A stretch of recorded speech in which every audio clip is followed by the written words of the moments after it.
नमस्ते। कभी ये सोचा है कि हम अपने देश के सबसे बड़े बड़े फैसले उन लोगों के हाथ में क्यों देते हैं जिनके पास इसके लिए कोई फॉर्मल क्वालिफिकेशन भी नहीं होती। चलिए आज हम सत्ता और राजनीति के दिल में बसे एक बड़े ही मजेदार पैराडॉक्स को समझते हैं। तो सवाल ये है कि हम लगभग हर नौकरी के लिए क्वालिफिकेशन मांगते हैं, है ना? पर जिनके पास सबसे ज्यादा शक्ति है उनके लिए ये नियम अलग क्यों हैं? ये एक ऐसा सवाल है जो हमें ये सोचने पर मजबूर कर देता है कि हमारा सिस्टम असल में काम कैसे करता है। तो इस पहेली को समझने के लिए सबसे पहले हमें ये मानना होगा कि क्वालिफिकेशन या योग्यता का असल में मतलब क्या है। और यकीन मानिए ये सिर्फ वो नहीं है जो शायद हम सोच रहे हैं। जब हम क्वालिफिकेशन की बात करते हैं ना, तो हमारा मतलब सिर्फ एक डिग्री या सर्टिफिकेट से नहीं है। नहीं, बात इससे कहीं ज्यादा गहरी है। बात है सोचने की ट्रेनिंग की, मुश्किल चीजों को एनालाइज करने की, तर्क को समझने की पावर, और सबसे जरूरी अपने फैसलों के दूर तक जाने वाले नतीजों को देख पाने की समझ।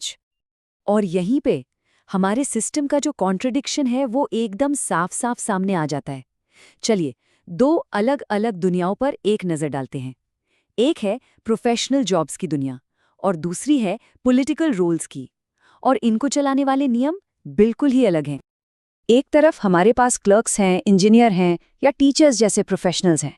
इन नौकरियों के लिए खास क्वालिफिकेशन चाहिए और होनी भी चाहिए, भले ही उनके एक गलती का असर लिमिटेड हो, फिर भी नियम बहुत सख्त हैं।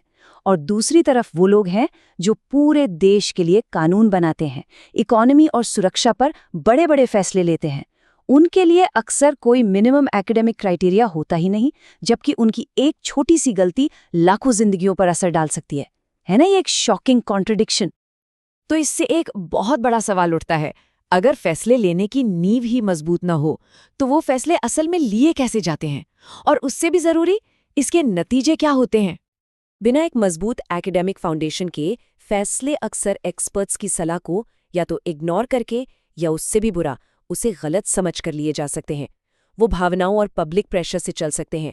अक्सर ध्यान लॉन्ग टर्म स्टेबिलिटी पर नहीं बल्कि शॉर्ट टर्म फायदों पर होता है।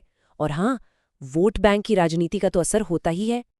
इन सब का नतीजा जिसे कहते हैं आधी अधूरी नीतियां, मतलब ऐसी पॉलिसीज जो बिना गहरी सोच के, बिना मजबूत एनालिसिस के बनाई जाती हैं और अक्सर फेल होने के लिए ही बनी होती हैं।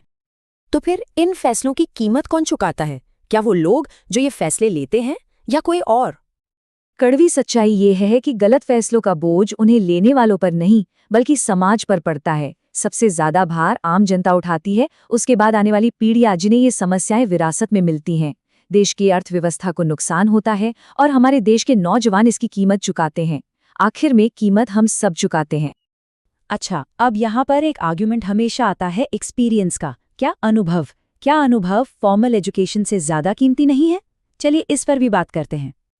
तो सवाल ये है कि क्या एक्सपीरियंस को क्वालिफिकेशन का सब्स्टिट्यूट माना जा सकता है? क्या सिर्फ अनुभव के दम पर देश चलाना काफी है?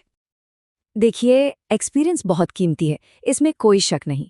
लेकिन एक बुनियादी तालीम की नींव के बिना सिर्फ अनुभव अंधा हो सकता है।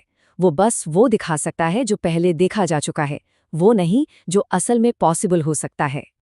तो बात सीधी सी है, एक बैलेंस की जरूरत है। ये या वो का मामला नहीं है।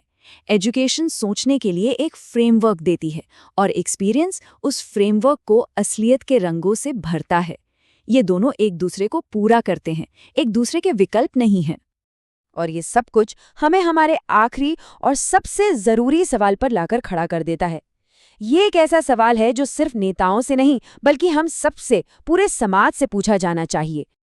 जरा इस बारे में सोचिए, एक कार चलाने के लिए जिसका असर एक बार में बस कुछ ही लोगों पर पड़ता है, एक लाइसेंस की जरूरत होती है। ये कंपलसरी है। अपनी काबिलियत साबित करने के लिए एक टेस्ट पास करना होता है। तो फिर पूरे देश को चलाने के लिए जहां एक फैसला करोड़ों जिंदगियों पर असर डाल सकता है, किसी मिनिमम क्वालिफिकेशन की मांग क्यों नहीं की जाती? ये एक ऐसा सवाल है जो हम सबको खुद से पूछना चाहिए। और हम आपको इसी एक मजबूत सवाल के साथ छोड़ जाते हैं। अगर योग्यता नौकरी के लिए जरूरी है तो सत्ता के लिए क्यों नहीं?